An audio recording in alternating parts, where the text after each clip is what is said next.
Hi, this is Tim of the 1916 Company. Welcome and thanks for logging on. If you love this watch, email me. I am still Team Mosso at thewatchbox.com. It is still in the description below. It is still your purchase and pricing email question line for buying this or any watch you see on any of our platforms. Reach out to me directly for pricing. I am Team Mosso at thewatchbox.com for purchase. Today, we're discussing one of the most fascinating and unusual watches to cross my desk in a really long time.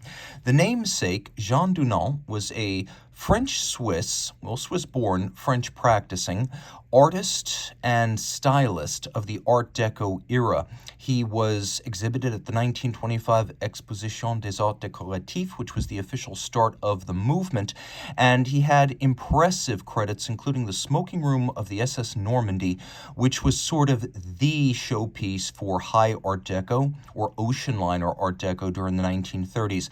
He was drawn by the forces of modernism, a little bit of Bauhaus, a little bit of Cubism, and you could see all of that evident in his work. And this watch, created by Christophe Claret and the late Tery-Ullivet, honors Dunand in its style. So the watch, it was made by a brand established in 2003 by Beauvais refounder Tery-Ullivet, who helped to reestablish the modern Beauvais brand in the 90s, and Christophe Claret, who's best known for making watches and mechanisms for other brands. But this watch was made in-house by Claret with input from Claret and Ullivet in honor of the namesake, but very much with its own aesthetic. Separate from the work of Dunand, it's not derivative in any regard, nor is it derivative of anything else.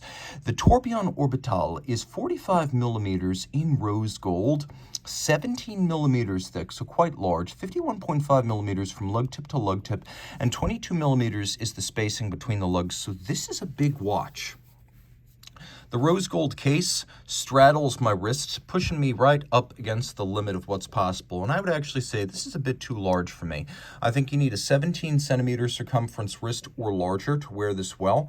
Though you can see the curvature of the lugs is pretty much down 90 degrees from the horizontal of the case band. So it does sort of meet you halfway fit-wise, but there's no getting around 51.5 lug-to-lug and 17 millimeters thick. But you are impressed by the weight of it. The perceived quality is extraordinary. Now, the strap that's attached is Jean Dunand.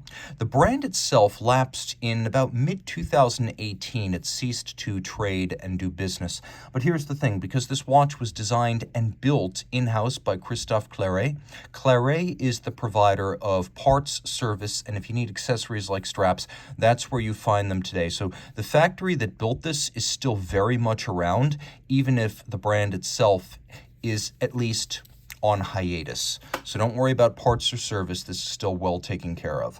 The watch is impressively made. As you can see, the strap massive with lots of bolstering or stuffing to give it volume. You can see that the lugs are drilled as close to the case as possible, both for a closer fit of strapped case and also for moving the pivot centers of the strap as close inboard as possible for smaller wrists. A curved spring bar makes this close-hauled assembly possible. The strap is large rectangular scale alligator leather, matte black. It has a broad folded edge with a monotone stitch, calfskin on the bottom. This is a brand new factory strap, and the watch is equipped with a Jean Dunand tiered and polished pin buckle, which you can see is beautifully curved like the lugs themselves for a nice bit of design parallelism. The lugs are welded into place. They are created separately from the case, slotted into the flank of the case, welded together, and then hand finished to remove the evidence of the weld and create this super sharp crease. This is a handmade case from a company that did not have to worry about economies of scale or volumes. This watch back in 2005, its first official model year, and this one was sold in 2005, this watch cost 250,000 euros back in 2005. It was announced in December of 2004, and by 2005, when this one was made, production was trickling out at a very slow rate. They were so low volume that each piece could afford to be unique, such that the case, the hands, the dial, and even some of the features of the case back were never the same from example to example. So while this one is a piece unique, they were effectively all piece unique given the price and the ultra low volume and manual production methodology. The case has little ports in its flank. One shows you the power reserve indicator. It's a manual wind power reserve with 110 hours of power reserve.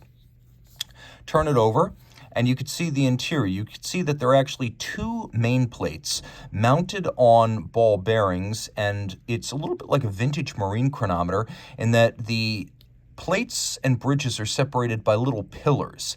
Now, the movement has only 14 pivot joules because it has 4 ball bearing races. Ball bearings used to give a broader and stronger base of support to rotating assemblies, like, for example, the barrel and the dial. And oh yes, the dial turns. In 1 hour, this tourbillon will make a full orbit of the dial, which is why it was necessary to research the mechanism for 2 years before putting it into production, because you would have a barrel bridge that was in constant motion and yet would have to be wound using the case back winder. And that's how that was solved. 2 separate main plates separated by ball bearings, with the barrel effectively floating and orbiting underneath the mechanism. Now, the dial, I believe to be made of solid gold, because many of the Jean Dunand dials were. You can also see it's been engine turned at center, and some of the gold is peeking out along the periphery of what's described as an Art Deco skyscraper motif. The tiered hand design supposed to evoke that image of high-flying skyscrapers in Art Deco New York City back in the 1930s, and that is certainly the impression I get. It also, that little bit of lacquering in the hands, echoes the black faceted sapphire that sits atop the flying tourbillon. So you could see that we also have the arms of the tourbillon cage. They are also tiered like the guilloche pattern and the hands. And this guilloche, this is not the stamped kind. This is reductive, engine turned, slow going, old school, old world craftsmanship. You can also see the dial has excellent depth with the chaptering outboard against which you read the minutes.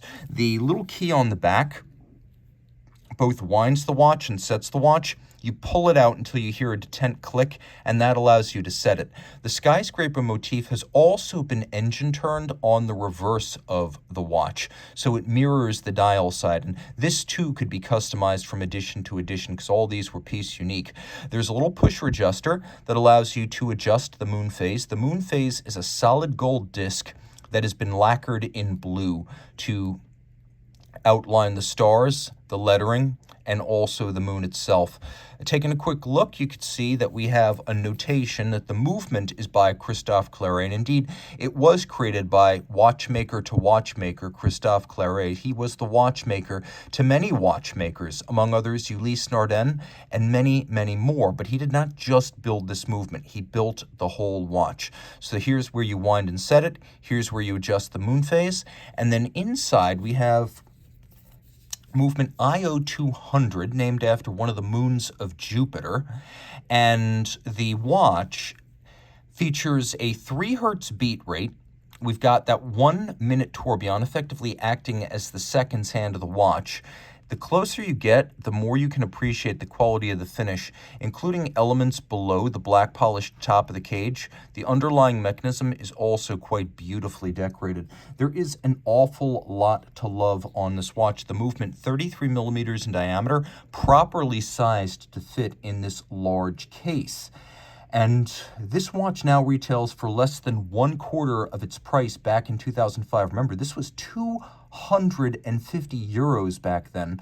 It features a elaborate boxed set that includes a second strap as well as a number of tools that can be used for strap swapping. Surprisingly, it does have a 30-meter water resistance in spite of the windows and the profile and the case back setting system.